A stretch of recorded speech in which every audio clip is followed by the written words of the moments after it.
আরে কার জন্য তুমি সুদ খাও,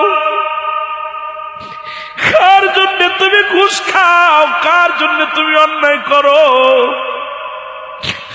ছেলে মেয়ের প্রেমে পড়িয়া পরে সম্পদ তুমি আত্মসাৎ করলা, কত মস্তানি করলা, ডাকাতি করলা। এ বাজার এই দুনিয়া থেকে বিদায় নেওয়া পর কেউ তোমার না, কেউ তোমার না। আমি রুহুল আমিন সিদ্দিকী গত বছর যখন আসলাম দাড়িগুলো কালো ছিল, এখন 2-4টা পাক শুরু করেছে রে বাজান। আগামী বছর আস্তে আস্তে বাঁচবো কি জানি না, কারণ কখন যেন বিদায় হয়ে যায়।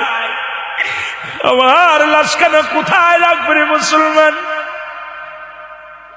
সম্পদ সঙ্গে দিবে না, বাড়ির সঙ্গে দিবে না, নারীর সঙ্গে যাবে না। এই পৃথিবী